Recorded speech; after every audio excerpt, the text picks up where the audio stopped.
Dougal MacDonald. Dougal is a long-time political activist known for his work to help establish an anti-war government in Canada, his dedicated fight for the right to education, and his long-standing support for the Palestinian resistance against the occupation. He is a journalist for the Marxist-Leninist, where he focuses on current political affairs and exposures of the falsification of history. Currently, he's running in the federal election for the Marxist-Leninist Party in Edmonton, Strathcona, and good luck. Dougal became politically active as a student, part of the upsurge of the 60s when many recognized the need to fight for change. Soon after, he became an activist with the Communist Party of Canada, Marxist-Leninist. He is also a university educator who works on contract, mainly in science education. He's co-chair of the Canadian Union of Public Employees Local, which organizes contract tutors at Athabasca University, and a former co-chair of the Academic Staff Teaching Constituency of the Association of Academic Staff at the U of A. In 2016, he led the organization of the Biennial International Coalition for Contingent Academic Labor Conference for contract academics held at the U of A. That same year, he was given the Alberta Federation of Labor May Day Solidarity Award. So Dougal, please. Theme of this talk is to make Canada a zone for peace, which is an urgent task today. Today we are gathered to honor our comrade Peggy Morton for the very big contribution she has made to peace over many decades, both through her work with CPCML and with AntiWar. Peggy's contributions are well known and highly appreciated by many. Her award is well deserved. But what about Canada? What is Canada's contribution to world peace? Sad to say, the contribution of those who rule Canada is minimal. In fact, it is more a contribution to war than to peace. So what must we do to change the situation, to make Canada a zone for peace, and how might we all contribute to achieving that goal? Back in the 60s, there was a popular poster that said, "War is not healthy for children and other living things." This pithy poster first appeared in 1966 in reaction to the Vietnam War. Many of us grew up during that terrible war, and many of us became anti-war activists because of it. Of course, many of us were also aware of the horrors of the Second World War because, depending on our ages, we lost fathers, uncles, and grandfathers in that war who died heroically, fighting Nazism, fascism, and militarism. My two middle names are actually the names of my two uncles who were killed in that war, so it's always with me. An important thing that the Second World War exposed was that the rich see no national boundaries where war is concerned. Before World War II, merchants of death like Germany's Krupp, Britain's Vickers, and France's Schneider-Crusoe sold arms to whoever had money. Germany, the main loser of the First World War, was rearmed by U.S. financiers, especially J.P. Morgan. During the Second World War, U.S. and German corporations collaborated through backroom deals that again ignored national boundaries. And the handful of German industrialists who were most responsible for the war and were convicted at Nuremberg were given a slap on the wrist and all released from prison by 1951 due to the actions of U.S. financier John J. McCloy, High Commissioner for Germany and later head of the Rockefeller's Chase Manhattan Bank. Today, you would find that the vast majority of ordinary people agree that war is not healthy for children and other living things. That is because, as many know, aggressive wars are not fought on behalf of ordinary people. Instead, they are fought on behalf of the huge monopolies and oligopolies who rule the world and who are all for war because they profit from it. Of course, if you suggested to the owners of these giant corporations that if they want war, they are the ones who should fight it, not a single one would volunteer. Instead, the rich keep sending the workers and youth to war to be slaughtered wholesale so that they, the rich, can increase their millions. The rulers of Canada support war, not peace. Canada's recent $15 billion arms deal to serial human rights violator Saudi Arabia once again reminded many people that the dominant policy of those who rule Canada is war, not peace. There is strong evidence that those Canadian arms are being used by the Saudi Arabia-led coalition in the devastating war against the people of Yemen. And this sale flies actually directly in the face of the fact that under Canada's own regulations, Canadian military equipment can be exported only when there is, quote, no reasonable risk that the weapons could be used against civilians. A UN report estimates that by the end of 2019, the Yemen death toll will exceed 230,000 people, almost all civilians.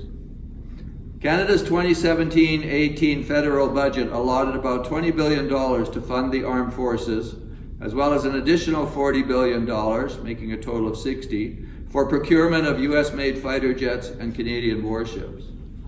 Canada has not produced a domestic fighter since Diefenbaker caved in to the US imperialists in 1959 and killed the innovative Avro Arrow, which was the leading aircraft of its time.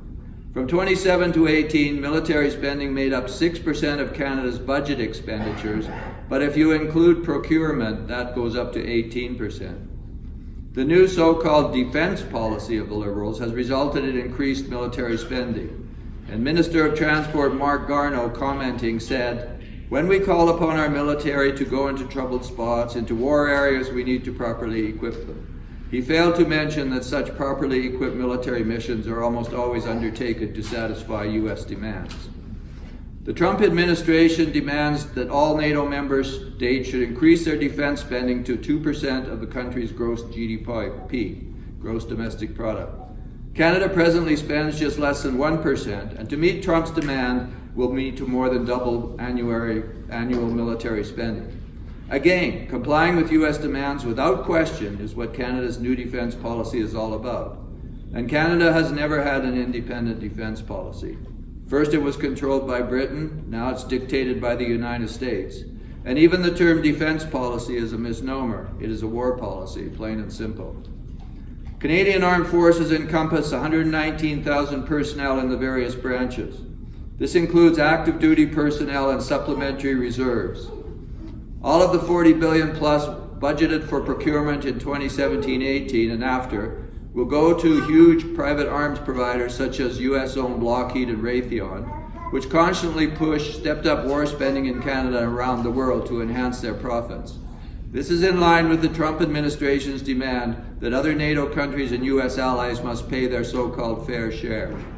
These arms monopolies, coincidentally, are the same merchants of death who were consulted as stakeholders in Canada's most recent defense policy review. Canada is currently involved in 30 known active military missions around the world. Canada has Navy vessels patrolling the Caribbean and soldiers in the UN occupation of Haiti. Canadian soldiers are part of NATO missions in Kosovo, Poland, and Latvia, which have been implemented to surround Russia. Canada also intervenes directly in the civil war in Ukraine by supplying arms and training fascist militias. Canada is part of shady UN missions in the Democratic Republic of the Congo and the Republic of South Sudan, and also helps airlift French military equipment to various African countries like Mali.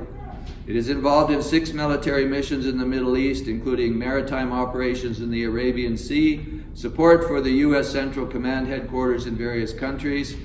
U.S. has about 900 military bases around the world, and Operation Impact, which is Canada's component of the U.S.-led military intervention in Iraq and Syria. According to available information, Canada operates 3 overseas military bases, which they call operational support hubs, at the Köln-Bonn Airport in Germany for Europe, in Kuwait for the Middle East, and in Kingston, Jamaica for Latin America and the Caribbean. Canadian Armed Forces say it maintains these installations because they offer flexibility and cost-efficient ways to launch and sustain international operations and respond to crises in a timely manner. Examples of such international operation crises include the troops deployed from Kuwait to facilitate Canada's interventionist role in Syria and Iraq. So we could see from that quick scan that far from contributing to peace and security internationally as it should, or to defense of others against real foreign aggression, Canada's military is deployed according to the needs of US imperialism in its striving for world domination and contention with other big powers. At this time, hysteria about Russian aggression, Chinese military expansion, and North Korean missile tests are the main pretext for these increased war preparations, as well as for the encirclement of Russia and the military occupation of countries on Russia's frontiers. In fact, Canada is not opposing aggression. It is actually acting as an aggressor state itself, and will do so as long as it kowtows to the US. So what is to be done? Somebody long ago said that. As a first principle, making Canada a zone for peace requires a new and modern constitution in which Canadians are empowered to establish an anti-war government. So such a government would get Canada out of NATO and NORAD and all other aggressive military alliances that it belongs to, withdraw all Canada's troops and special forces from aggressive foreign missions, and demand that all U.S. troops go home from everywhere. The main aim of an anti-war government is to make Canada a zone for peace.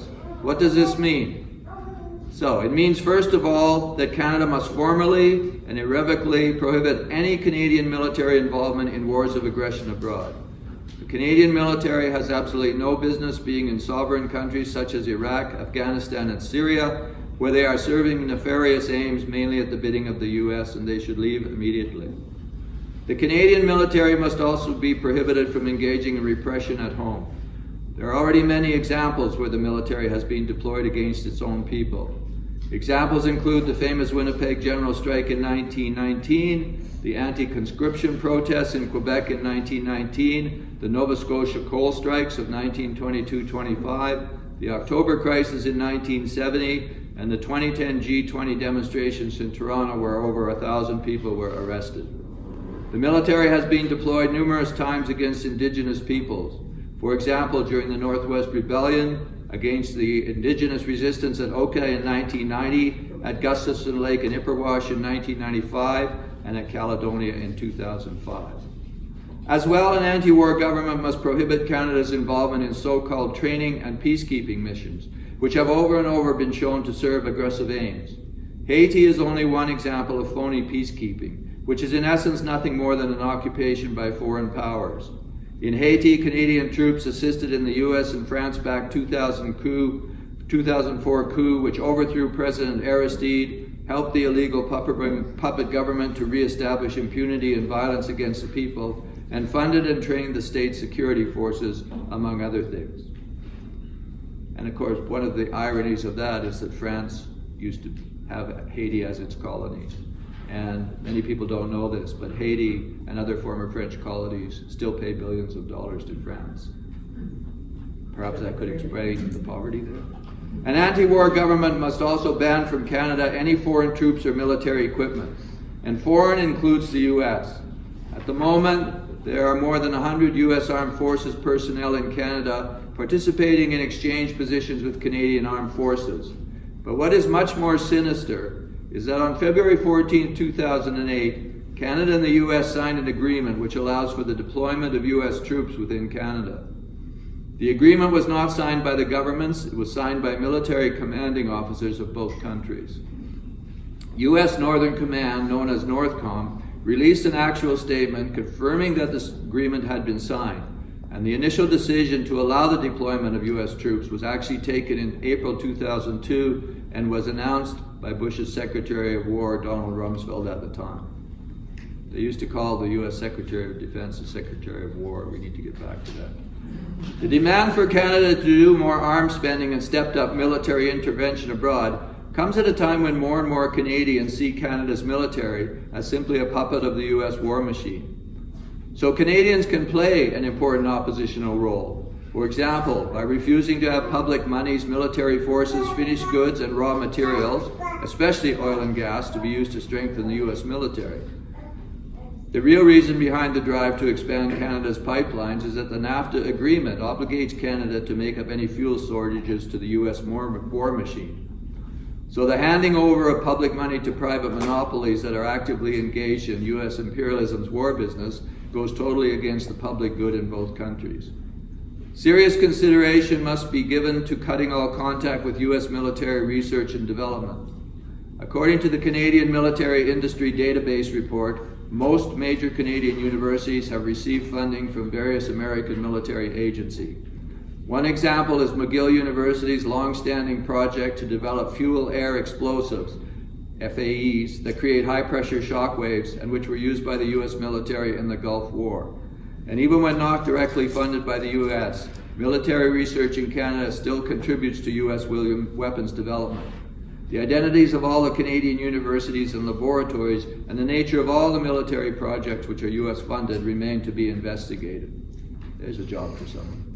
But one thing is for sure, such research does not serve the interests of the Canadian people or the people of the world. Finally, we must completely end Canada's military annexation within Fortress North America under U.S. Northern Command. Canadian Defence Minister Harjit Sajjan obsequiously declared on May 24, 2018, NORAD is a symbol of military cooperation between Canada and the United States.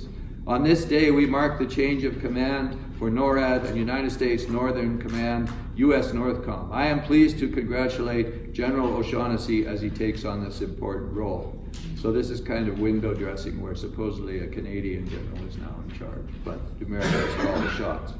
Canadians vigorously disagree with this craven bowing down to U.S. imperialism and want Canada to disconnect itself from U.S. war aims and instead become a true force for peace in the world. So today, as the drive to embroil Canada in the aggressive wars led by U.S. imperialism are stepped up, the problem that the people cannot hold the government to account becomes increasingly evident and urgent. So long as Canadians do not participate in setting government agendas and are, on the contrary, at the mercy of whatever self-serving agendas the government, the political parties, and the media set, the problem of accountability will continue to plague the polity. This is a critical election issue. Thus, the most important question which has emerged in regard to Canada becoming a zone for peace is who wields political power, where the decision-making power is vested.